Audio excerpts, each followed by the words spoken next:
I always enjoy going to the birth of a new baby. Especially when it's a first child. I just enjoy the excitement that's there, the sense of camaraderie and family and love that is there as they view this new miracle of God. But I especially like to watch new fathers. New fathers get this glazed over look very quickly after their first child is born. You'll catch them at the nursery at that glass. They'll just be staring. It looks like they're a zombie. They can't take their eyes off of that little baby boy or little baby girl. And when he sees his little one start to get uncomfortable or a little fussy, we'll start tapping on that window, getting that nurse's attention. Leave them alone. Come see about my baby. Come see about her. He's crying. You come. Hey, tap, tap, tap, tap. Come see about my baby. Such pride that there is and joy in being a father. You take them home from the hospital, and reality hits you right in the nose. There's diapers to change. There are bottles to make. There are feeding schedules. Babies get sick. You don't get sleep. It's a whole new world. As the father realizes that baby is helpless. And that baby is totally dependent upon him. And will be for the next 17 or 18 years of his life. I don't want to scare you, but I did some research, and according to a 2017 study by the United States Department of Agriculture, it cost $233,610 to raise a child today to age 17.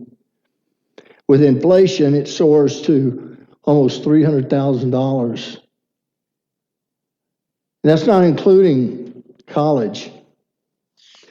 Send them to college, the Department of Education says the current price is just a little under $30,000 a year. Put a kid through college, just tuition we're talking about, is $110,000 to $120,000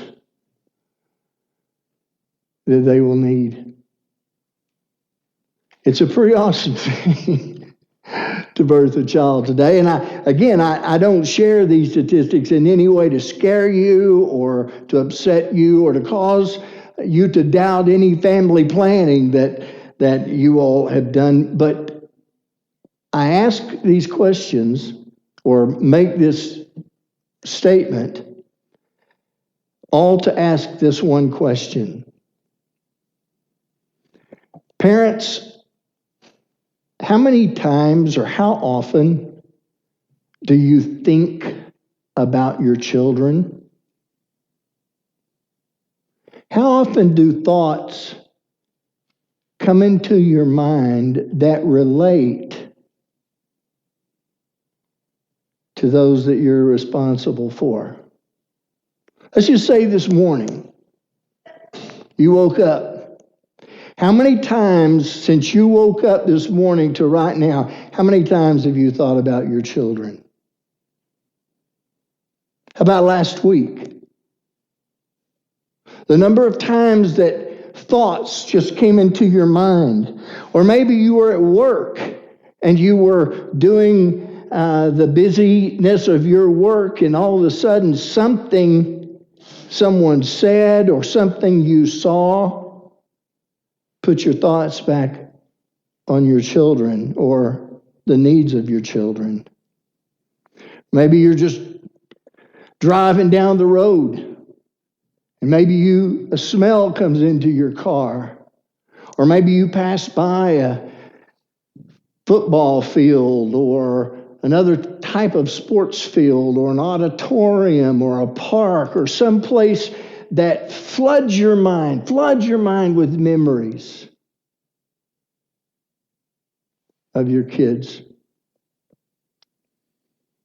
How about in your lifetime? How many thoughts will you have about your children?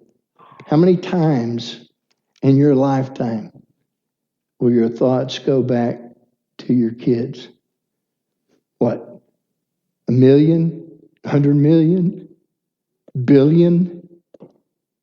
It's incalculable how many times that parents go through life and their thoughts are on the safety, protection, and meeting the needs of your children.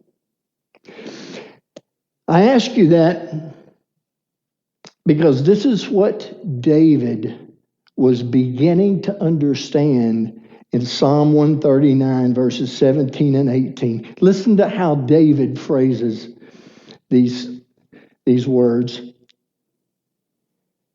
He says, "How precious are your thoughts to me, O God. How great is the sum of them. If I should count them, they would be more in number than the sand. When I awake, I am still with you." David is beginning to understand something about God that overwhelms him. David is being given the revelation and the understanding of the fatherhood of God. David is learning something extremely important about the parenting of God toward him. We remember the context of Psalm 139. David has been involved in telling us about God's overseeing his entire birth, creation, and life. He speaks of God seeing him as an embryo, zygote even, before he's ever created. He speaks of God hovering over him and imprinting his DNA code within him. He speaks of God unraveling these strands of DNA. Remember the ball with all the strings? And God is unraveling this and then knitting them together. God is forming a person as he did with you and me. God then said that he was the author of every day of his life. He recorded his days within God's book. And he said that God constantly surrounded him. Remember the hedging in. God hedged me in before me, and God came in then after me. God was always around me. He hedged me in so that he could walk with me and place his hand upon me. And through all of this information and this understanding, through this revelation that God was giving to David at this time, David is given the discovery of the fatherhood of God, of the depth of love of God. Again, he says in verses 17 and 18, how precious, and we're going to look at that word, how precious are your thoughts to me, O God. How great the sum. There are two things that David addresses with regard to how God thinks about him. Now hang with me.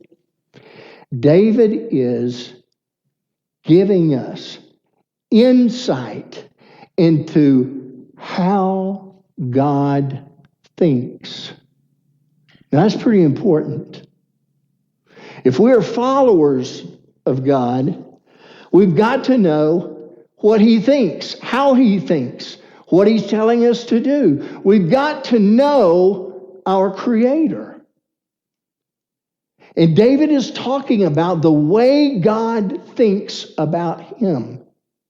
And he talks about, first of all, the quantity of thoughts that just rain down from God about Him. And secondly, he addresses the quality of thoughts that God has. He says again, how great, speaking of the thoughts of God, your thoughts to me, O God, how great is the sum of them, the quantity of them. If I should count them, they would be more than the sand in the sea. When David realizes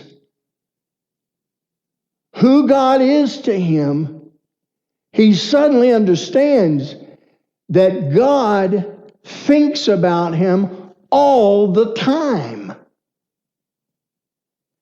David realizes that God is, that he is never off of God's mind. The quantity of thoughts, the total sum is immeasurable, impossible to calculate. Now, that's a similar relationship to the question I asked you early on. How many thoughts do you have about your child? The reality is, when you are a parent, you never get away from thinking about your children, right?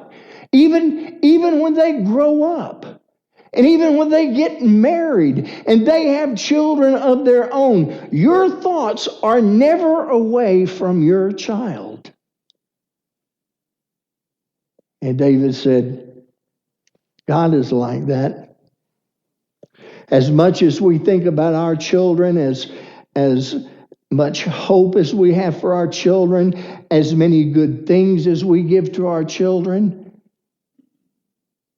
He is the perfect Father.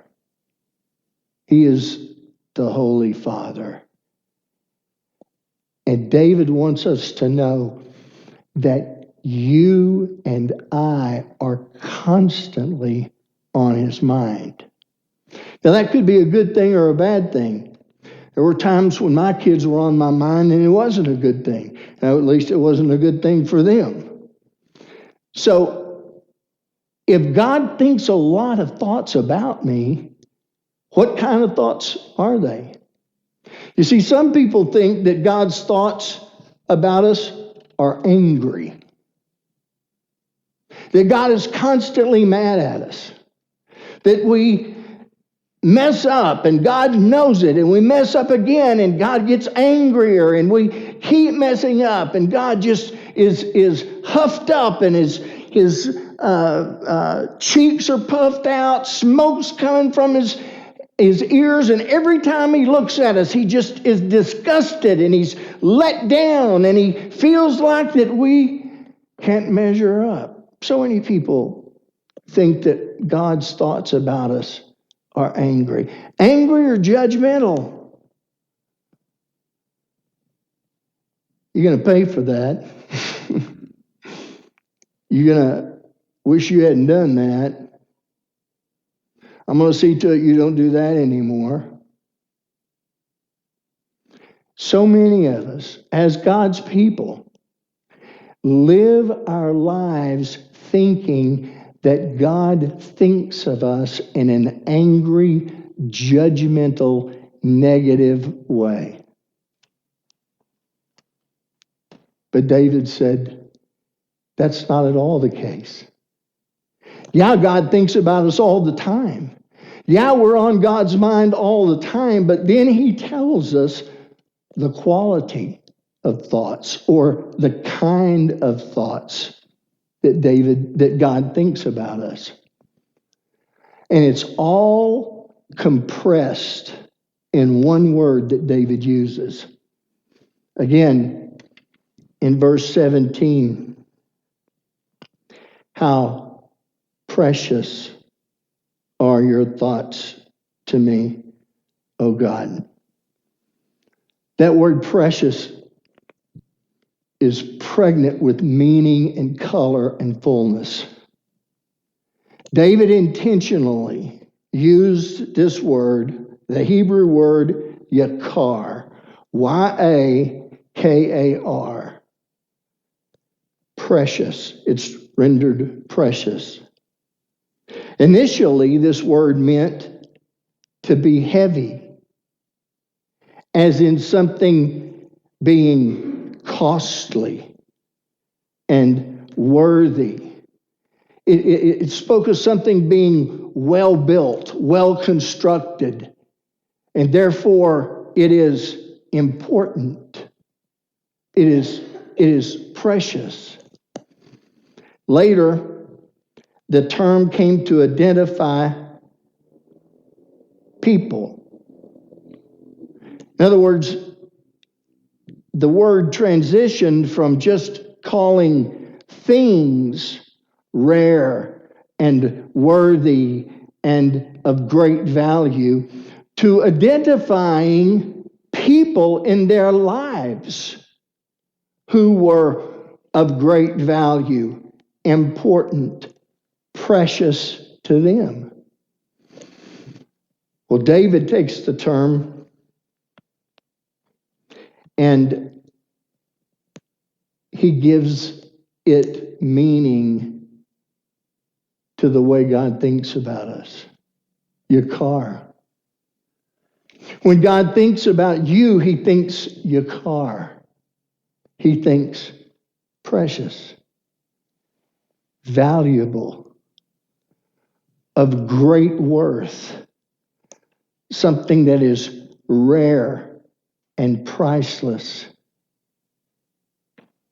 Yeah, God thinks about you all the time. We're never off of his mind. But the thoughts that he has are wonderful thoughts. They are holy thoughts. They are thoughts that say, I love him so. Thoughts that they are so precious to me. Think about it this way. When you see your child as they grow up and you see them, say, participating in children's program at the church, and you see them all, little ones, taking their places up, you know, on the podium or the front, and they're standing there and they're all singing, and you keep your eyes locked on yours. You're so proud that they're singing, and they're singing in church, and as they grow up and do other things, and the pride that you feel. And even when they disobey or they make mistakes, you certainly don't stop loving them. Why would God feel any differently toward us when he loves us with a perfect love? I'm telling you, God rains thoughts down on you constantly. You are never off of his mind. And when he sees you, I want you to know it brings a smile to his face. When he thinks of you, there is a joy, a warmth that fills his heart, because there is perfect love being shined down on you. David was realizing the way that God sees him, the way that God feels about him, the passion that God has for him. He was awakening to the reality that he was on God's mind all the time as a precious commodity. And David responds this way. He says, in effect, holy cow, this is overwhelmingly incredible, amazing. This is astounding. He says, your presence with me, your passion for me brings me such comfort and such joy and hope, delight, help, and peace. He said, I don't want to ever be away from your presence. Please, Lord, don't ever leave me. Please, Lord, don't take this realization from me, raining those thoughts of love and joy and peace and help and holiness down upon me. Please, God, don't ever let me lose that. And he ends by saying, and I went to bed, and when I woke up, I was still full of the reality of the love of God. You know, if we could get a grip on that, if we could gain a very real understanding and see God as Holy Father who looks upon us with great joy, I'm telling you, it would change the way we live. It would change the way we see God. It would change the way we see ourselves. It would change the way we see others. It would be a bridge to loving one another because we would be filled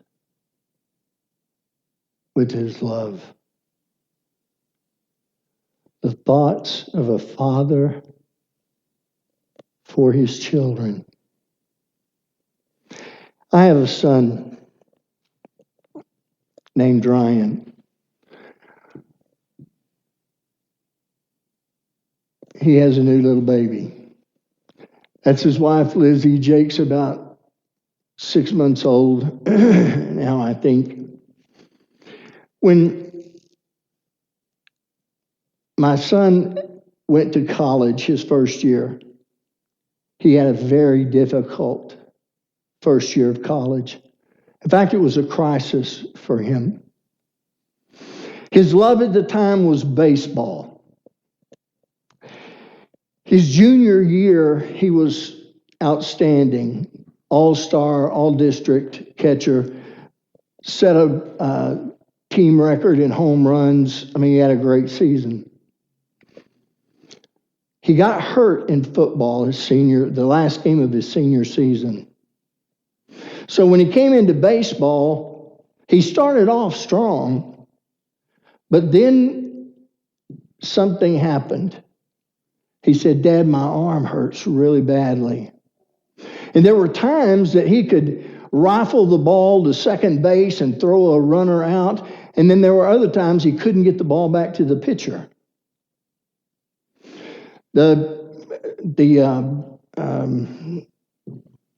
doctors and staff at the high school told us what anything to worry about, just heat and ice, and he'd be okay. Well, he'd go okay for a little bit, and then he wouldn't be able to hardly do anything. It affected his swing, it affected everything. So his senior year in baseball was not what he had hoped it to be. Ryan ended up going to a small college to play baseball. The primary reason he went is because the coach had recruited both Ryan and one of Ryan's best friends off of that team to come and play. And so Ryan went to Hardin-Simmons University to play his first year. And at first, everything was going well. He called me, he said, Dad, I'm averaging hitting 2 home runs every practice. And I said, son, that's outstanding. But then a week later, he called and said, Dad, it's my arm again. So they took him, the doctor there at the college, and he went through all the process, and he found out that my son had a torn labrum. In fact, it was torn in half and torn in 2 different places. So his labrum was all messed up in his shoulder. He had to have surgery. It was 9 months. They said 9 months before he could pick up a baseball. Well, he went through the rest of that year there, not being able to play, not being able to engage with the team, kind of off by himself. When he came home from school that first year, I could immediately tell something was wrong. It didn't take long for him to call me into another room. And he said, "Dad, I want to tell you something." And my son is not like his dad, overly emotional. He's a lawyer, for goodness sake, so very little emotion there. But he told me, he said, "Dad, I want you to know," tears began to, he said, "This has been a really hard year for me." And he said, "I want you to know, I've gone to some parties, and I've been drinking some." He said, "I don't want to do that anymore." He said, "I just didn't know what to do." I got up and I went over to my son and I put my arms around him. I said, "Son, no beer, no mistake, no wrong direction will ever keep me from loving you. And I'm glad that you told me, Dad. I'm glad you got it off your chest. But of course I forgive you. I will always forgive you." And then I told him something that I'd told him 1,000 million times in his life, and I tell him to this day, that out of all the kids that God ever created, out of all the little boys God ever created, I am so glad He gave you to me. I am so glad I'm your daddy. And I will always be your daddy. And I will always, always love you more than anybody else. I will always be on your team. I will always be on your side. I will be your greatest defender and supporter. And the reason I responded the way I did is because I knew that's what God had been telling me about me from Him. It's a perfect, holy love. You fight those thoughts, negative thoughts that you think about God and you think He thinks about you. It's a lie. It's a lie from hell. David said, "The thoughts he thinks about me more than the grains of sand." And he thinks thoughts that are precious about me. He calls me rare, unique, and of great value. It brings God joy to think about you. Consider yourself the apple of His eye, because you are.